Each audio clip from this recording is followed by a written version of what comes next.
Un jour, un homme est allé comme ça et est entré dans le cabinet d'un médecin. Il s'est assis devant le médecin et il a dit « Cher médecin, je suis tellement déprimé, je ne peux pas dormir. Je suis basse, je veux m'emporter la vie. » Et le médecin regarda l'homme et il avait désolé pour lui. Et il a dit « Tu sais, je pourrais te proposer du médicament. Je pourrais te donner des pilules, mais je pense qu'il y a un meilleur médicament. » Savais-tu que l'homme le plus drôle du monde est en ville? Il est au cirque local. C'est un clown et il fait rire le monde entier. Va l'écoute-le. Il guérira ta tristesse. Il te rendra heureux. Et l'homme fixa intensément le médecin et déclara « Non, non, cet énergumène ne sera pas capable de m'apporter du bonheur. Il ne peut pas m'aider. » « Pourquoi ?» dit le médecin. « Car je suis ce clown, » répondit l'homme. « Puis-je vous poser une question? Y a-t-il quelqu'un qui regarde ça en ce moment qui se sent comme ce clown? J'ai été comme ça à des moments de ma vie où tout le monde me regarde et pensait que ta vie avait l'air superbe, Joe. Mais à l'intérieur, j'étais brisé. À l'intérieur, j'avais vraiment du mal. Aujourd'hui, je vais vous partager 5 versets bibliques qui m'ont vraiment aidé à traverser ces moments sombres et difficiles. Numéro 1, Ecclésiaste chapitre 7, verset 10. Ne dites pas pourquoi les anciens jours étaient les meilleurs que ceux-ci pour vous. Ne vous demandez pas sagement à ce sujet. Je ne sais pas pourquoi cela s'est produit, mais l'âge de 25 ans a été vraiment un moment assez difficile pour moi. C'était comme si, ok, maintenant je ne peux pas cocher les cases 18 à 24, maintenant je dois cocher les cases 25 à 40. Et je me sentais tellement vieux, même si je n'étais pas, je me sentais vieux. C'était comme si maintenant la porte de la jeunesse était fermée pour toujours. Mes années d'adolescence sont passées, mes 20 ans sont passés, et c'est tout. Maintenant je suis un adulte à plein partenariat. Je ne pouvais pas retourner à mes anciennes façons, je ne pouvais pas retourner à la fête. Je ne pouvais pas retourner dans les clubs nocturnes. Et ça m'a vraiment gâché la tête. Je me souviens précisément de cette période où j'ai commencé à explorer la musique mondaine. J'ai commencé à m'espérer aux vieux jours, à mes vieux jours sauvages. Ça m'a affligé l'esprit. Et les gars, vous auriez pu rire de ça, mais j'ai eu une sorte de crise de Moyen-Âge à 25 ans. Et en plus de tout cela, la vie était devenue très sérieuse. Le mariage est vraiment difficile, n'est-ce pas? Pour ceux d'entre vous qui sont mariés et que vous regardez ça, ce n'est pas du tout un lit de roses. Ce n'est pas comme ce qu'on voit dans les médias sociaux et dans les films. Ça peut être difficile, et le mariage nécessite du travail. À cette époque, Emma et moi traversions une période extrêmement difficile. Tu sais, j'avais beaucoup de mal dans mon ministère. Je sortais prêcher presque tous les jours sans voir beaucoup de résultats. Les gens se moquaient de moi et je n'avais pas beaucoup d'amis. C'était un moment vraiment extrêmement difficile. Je me souviens une fois qu'un pasteur a entendu dire « Si je n'étais pas un homme chrétien, si le Seigneur n'avait pas m'aidé sauvé, je pense que j'aurais divorcé il y a beaucoup d'années. Laissez-moi vous laisser entrer dans un secret, amis. » Je peux me rapprocher de ce que ce pasteur a dit.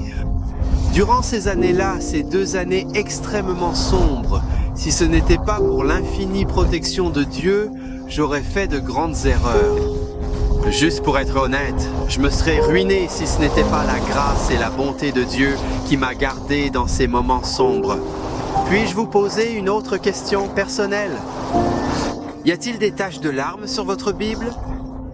Avez-vous déjà lu la parole de Dieu et l'Esprit de Dieu vous a tellement submergé que vous commencez à verser des larmes? Eh bien, je me souviens que j'étais assis au bord d'une petite falaise regardant sur ce beau lac et j'ai sorti une petite Bible et je pouvais juste parcourir les pages. Il n'y avait pas d'ordre. Je parcourais juste au hasard les pages. Seigneur, parlez-moi, je me tourne vers Ecclésiaste 7, verset 10. Ne dites pas pourquoi les anciens jours étaient meilleurs que ceux-ci pour vous. Ne demandez pas sagement. Parce qu'à cette époque, en regardant en arrière, je souhaitais vraiment pouvoir revenir au jour avant ma rédemption, au jour insouciant et sauvage, quand je me séparais et me saoulais. Mais Dieu m'a dit à ce moment-là, Joe, ce n'est pas ce que tu veux. Tu me veux. Tu veux la vie que je peux te donner, une vie cachée avec le Christ dans les lieux célestes? Ne sois pas comme une femme perdue. Ne regardez pas en arrière dans le passé. Croyez-moi que j'ai un plan et un avenir pour ta vie. Mon cher frère, ma chère sœur, regardez-vous en arrière dans le passé, peut-être parce que vous êtes chargé de tellement de soins ou parce que vous êtes très bien. La vie est devenue si ennuyeuse. C'est si sérieux, c'est si étroit la vie chrétienne et vous luttez en ce moment. Eh bien, puis-je juste doucement te rappeler qu'il n'est pas sage de repenser à vos anciens jours pour repenser aux souvenirs. Il n'y a rien de mal à se souvenir et à remercier, mais à attendre ces jours. Ce n'est pas une chose sage à faire. Cherchez ardemment plutôt l'espérance qui réside dans l'avenir, lequel est en notre Seigneur Jésus-Christ, qui a sacrifié sa vie bien-aimée en rançon pour votre âme précieuse. Référez-vous au psaume 73, verset 17. Jusqu'à ce que je suis entré dans le sanctuaire de Dieu, puis j'ai compris leur dernier apprentissage. Maintenant, peu importe qui vous regarde ça, je veux que vous saviez quelque chose. Je me soucie profondément de toi. Je m'en soucie de ceux d'entre vous qui luttent, de ceux d'entre vous qui ont fait un dégât dans votre vie. Je veux que tu brûles le feu pour le Seigneur Dieu. Et pourquoi? Pourquoi ai-je ce fardeau dans mon cœur? Parce que j'étais comme toi à un moment. La dernière vidéo que j'ai faite était sur l'être un chrétien tiède. Et je vais vous dire qu'au cours de ces années, cette période dont je parle en ce moment, j'étais nonchalant dans ma foi. En fait, je n'étais même pas tiède, j'avais froid, j'étais loin des dieux. Le psaume 73 m'a véritablement protégé. Il m'a sauvé et gardé. Cela m'a mis sur la bonne voie et cela m'a donné la sagesse dont j'avais besoin des dieux seigneurs pour voir à quel point j'étais stupide de remplir mon esprit pour se nourrir de tant de péchés parce que cela ne satisfaisait tout simplement pas et ce n'était pas la réponse à rien du tout. Alors, de quoi parlait le psaume 73? Il y avait cet homme, Asaph, qui avait du mal. Il voyait des incrédules et des méchants prospérer. Il réussissait, devenait riche et célèbre. Il serait le type de personne à être sur la première page d'Instagram qui font juste toutes ces choses incroyables. Mais lui-même, il a du mal, il trouve la vie difficile et il se retrouve en fait jaloux. Il envie la vie du incroyant et cette jalousie devient une maladie dans son esprit. Il le porte comme un manteau et ça le déchire en morceaux. Alors qu'est-ce que Asaph fait? Il fit ce que chaque croyant en difficulté devrait faire. Si vous êtes en difficulté actuellement, que devriez-vous faire? Vous devez entrer en présence de Dieu, un Asaph. Il entre dans la présence de Dieu. Et dans le sanctuaire de Dieu, Dieu lui donne une perspicacité. Il lui donne une révélation. Qu'était cette révélation? Tous les hommes meurent. Vous voyez ces incrédules riches, prospères et beaux. Ils peuvent avoir l'air bien maintenant, mais la question doit être posée. Comment sont-ils finis? Je vous défie maintenant de trouver quelqu'un qui fait bien la vie, qui ne connaît pas le Seigneur Jésus-Christ, qui est riche, célèbre, qui a de nombreux abonnés sur Instagram. Je vous défie de trouver cette personne et de regarder leur vie quand ils auront 70 ans, quand ils auront 80 ans. Ils peuvent être bien maintenant, mais la question doit être posée. Comment se termine-t-il ce incrédent? La Bible dit que la voie du pécheur est difficile. La Bible dit que le péché procure du plaisir pour un temps, mais ensuite il devient comme un abscinis amer. Sur les réseaux sociaux, vous ne verrez jamais l'homme ou la femme qui rejette Dieu dans leur entière misère. Finalement, nous montrons seulement les meilleurs moments, n'est-ce pas, sur les réseaux sociaux? Jack Nicholson en est un exemple très célèbre. Jack Nicholson, célèbre acteur, a remporté les Oscars très riche, très célèbre, et il prétend qu'il avait des relations avec plus de 3000 femmes. Beaucoup d'hommes considéreraient la vie de Jack Nicholson comme superbe. À 70 ans, comment finit-il? Dans une interview, il a dit cela. « Je regrette de se faire jouer. Je regrette de faire florander avec de nombreuses femmes différentes parce qu'aucune femme ne me fera jamais confiance maintenant et j'ai peur de mourir toute seule dans la maison. Mais je veux que vous compariez comment le incroyant termine sa vie. C'est ainsi que le croyant termine sa vie. Je ne suis pas encore un vieil homme, ok, mais j'ai regardé, j'ai observé des personnes âgées et des églises autour de moi. Et mon observation a été ceci, plus ils vieillissent, qu'ils sont comme du vin. Ils mûrent juste avec l'âge, parce qu'ils se rendent compte comme un athlète. Quand ils voient la ligne d'arrivée, ils commencent à accélérer, voyant que je me rapproche de la fin, je vais voir mon Seigneur, je vais voir mon Sauveur bientôt. Mais les incroyants, à mesure qu'ils approchent de la fin, ils pensent que je n'ai rien de reste, juste un tas de souvenirs du péché. Il n'y a pas d'attente pour l'avenir, pas d'espoir. Donc mes chers amis, ne regardez pas le passé. Ne soyez pas obsédés par ce monde, fixez vos yeux sur le Seigneur Jésus-Christ. Le psaume 73 m'a énormément aidé. Pour être honnête, il y avait un homme particulier sur les réseaux sociaux. Je vais rester anonyme, mais j'étais très jaloux de lui. Il avait beaucoup de disciples et un style de vie enviable. Pour une raison quelconque, je suis devenu très jaloux de lui et voulais être comme lui. Mais en fait, 5 ans plus tard, savez-vous où est cet homme maintenant? Ses affaires sont terminées. Il n'a pas autant de disciples parce qu'en fait, je crois que Dieu l'a jugé pour avoir vécu une vie immorale. Je ne dis cela en aucun cas pour gonger ou être heureux, mais je le dis parce que la Bible est vraie. La Bible dit dans le psaume 37, « J'ai vu un homme méchant s'étendre comme un laurier vert. » En d'autres termes, il s'étend, et tout le monde peut le voir comme un homme génial. Mais le psaume continue. « Mais je l'ai cherché dans quelques années et je ne l'ai pas trouvé. Même si j'ai regardé dur, il n'était nulle part vu. Et Dieu coupe les méchants, et il y a un jour où ses plaisirs disparaîtront. » Mais nous devons regarder vers Christ, car il y a un trésor dans le Christ que personne ne peut prendre de l'États-Unis Travel 3, psaume 23, verset 4. Oui, même si je marche dans la vallée de l'ombre de la mort, je ne craindrai aucun mal, car tu es avec moi. Ton bâton et ton bâton, ils me réconfortent. Hé, parle-moi maintenant. Dis-moi, à quoi ressemblaient ces 12 derniers mois pour toi? A-t-il eu de bons mois ou a-t-il été des mois difficiles? Laissez-moi être totalement honnête envers vous. Les 12 derniers mois ont été pour moi les mois les plus bénéfiques de ma vie. Mais en même temps, ce sont les mois les plus difficiles d'un an. J'ai perdu ma maison. En gros, nous avons trouvé de l'amiante dans la maison neuve que nous avions achetée, ce qui nous a coûté 10 000 livres pour la retirer, et nous vivons désormais chez mes parents. Certains d'entre vous ont remarqué que je portais les mêmes vêtements semaine après semaine, ce t-shirt noir avec ses couleurs peintes par pulvérisation dessus. Pourquoi cela? Parce que nous avions littéralement quelques chemises au dos et nous vivions dans une petite pièce avec mon petit-fils. De bons moments.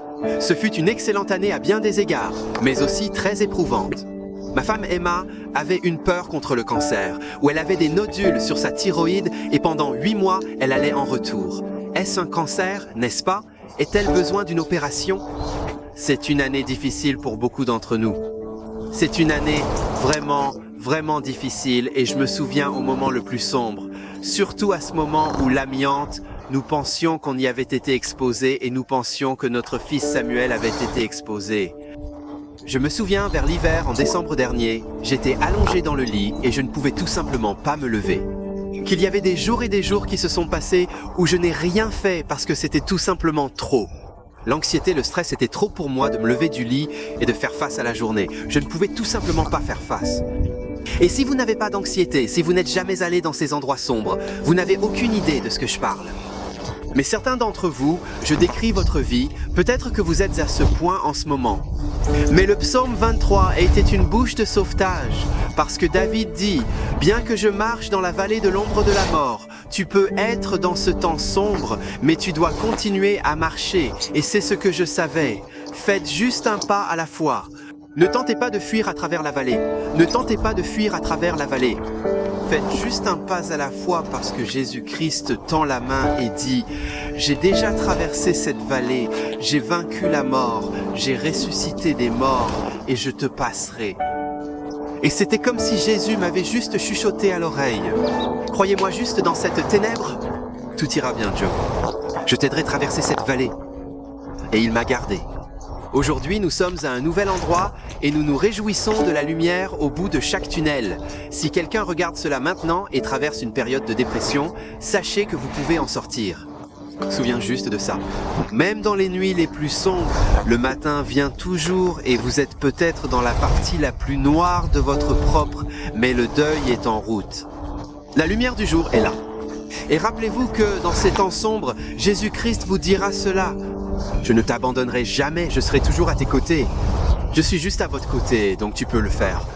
Prends ma main, fais-moi confiance et je t'aiderai à traverser cette obscure épreuve. Le chapitre 4, verset 14 de James dit « Quelle est ta vie ?» C'est même une vapeur qui apparaît pendant un peu de temps, puis disparaît. Je veux vous donner un conseil. Si vous êtes jeune et que vous regardez cette vidéo, je veux vous donner le conseil le plus précieux que vous puissiez jamais apprendre en tant que jeune. Sachez-vous, vous ne vivrez pas éternellement et pour chaque jeune personne, vous devez vous souvenir de votre Créateur à vos jours de jeunesse. Vous devez vous tourner vers le Seigneur Jésus-Christ. Vous voyez que la Bible est vraie quand elle dit que la vie est mise en vapeur. Nous avons tous pris une tasse de thé ou une tasse de café et nous avons mis la bouilloire et nous avons vu ce brouillard sortir de la bouilloire. Il est là pendant un court temps, puis il disparaît pour ne plus jamais être vu. Nous avons tous vu l'homme dans la rue et il souffle une cygine électronique.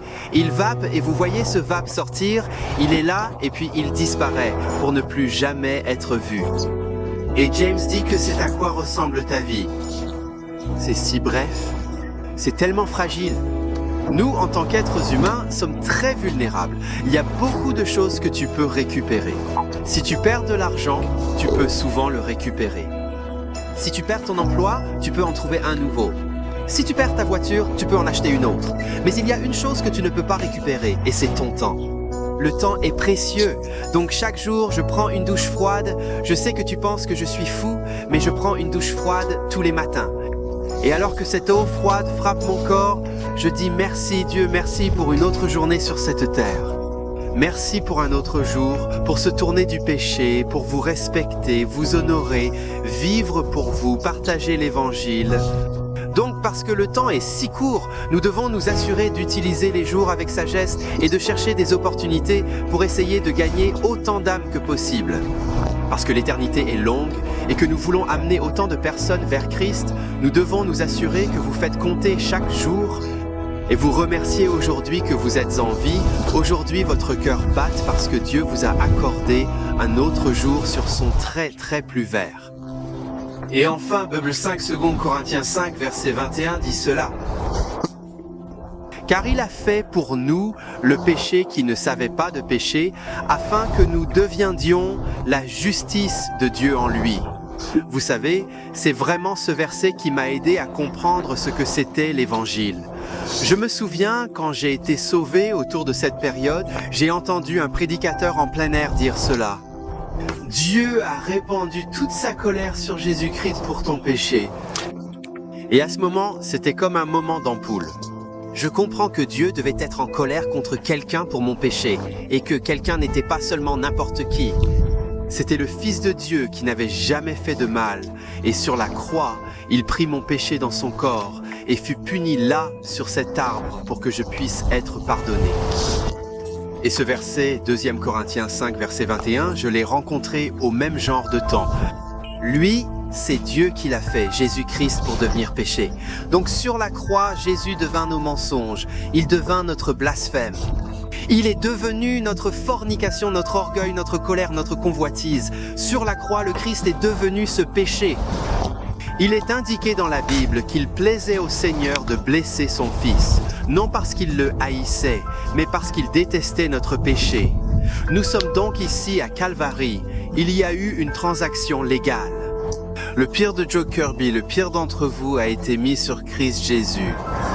Et alors le meilleur de Jésus-Christ peut être imputé, peut être donné à vous en don. C'est le dossier parfait du Christ. Sa justice, son amour, sa piété peuvent vous être donnés instantanément comme un don comme ça. Dieu ne voit pas Joe Kirby et ses trafics de drogue. Il ne voit pas Joe Kirby et sa colère, ses querelles et son sexe en dehors du mariage. Dieu voit la justice de Jésus-Christ parce que dès que vous mettez le Christ, dès que vous mettez votre foi en Fils de Dieu, vous obtiendrez toute sa justice donnée en don. Et c'est pourquoi l'Évangile est si incroyable, parce que Dieu ne vous voit plus. Dieu voit son bénéfice, Jésus-Christ, et vous adopte dans sa famille, disant « Je t'aime, tu es un enfant de Dieu, je suis avec toi pour toujours, je ne t'abandonnerai jamais. Viens être avec moi pour toujours dans toute l'éternité, où tu me serviras dans la nouvelle création. Alors que je termine cette vidéo, puis-je vous demander quels sont vos 5 versets bibliques préférés? Mais en sérieux, je me demande s'il y a quelqu'un qui regarde ça maintenant et vous pensez que je n'ai pas de verset biblique préféré. Je ne connais pas la Bible et je ne le sais pas. Seigneur Jésus-Christ, tu viens de prêcher. Si vous êtes ce personne, puis-je vous dire de venir doucement vers Christ? Viens vers le Sauveur qui est mort pour vous et qui t'aime si cher. Et si vous voulez le faire en ce moment, prieriez-vous cette prière de moi? Ce n'est pas une formule magique, c'est juste une prière qui exprime ce que vous ressentez dans votre cœur pour recevoir Jésus-Christ. Donc priez ces mots simplement. Père Céleste, tu sais tout sur moi. Alors tu sais que je suis un pécheur, et depuis de nombreuses années, j'ai aimé mon péché. Merci beaucoup que Jésus soit mort sur la croix pour nous sauver. Merci infiniment d'avoir offert son immense justice à moi. Et aujourd'hui, oui aujourd'hui même, j'ai reçu cette incroyable justice et j'ai mis ma foi prochaine en lui, le merveilleux Sauveur du monde. Alors, je vous en prie, Dieu Tout-Puissant, aie grâce de moi, un fervent pécheur, et sauve mon âme. Et en ce jour béni, aujourd'hui même, je consacre toute ma vie à lui éternellement. Je prie ces choses au nom de Jésus. Amen. Alors vous avez prié cette prière. Veuillez encore, faites-moi savoir, dans la zone de commentaires. Et j'essaierai de vous contacter car c'est si important que nous prenions soin de vous maintenant. Tu as donné ta vie au Seigneur Jésus-Christ. Une chose encore, j'ai fait une vidéo sur le psaume 73 et c'était en fait ma première sorte de vidéo chrétienne virale. Si vous voulez le regarder, vous pouvez cliquer ici et le voir maintenant. D'accord, si vous n'êtes pas encore abonné, veuillez vous abonner. Nous aimerions que vous rejoigniez cette petite famille hors des ministères. Que Dieu vous bénisse tous. Merci d'avoir regardé et n'oubliez pas de me dire vos 5 versets bibliques préférés.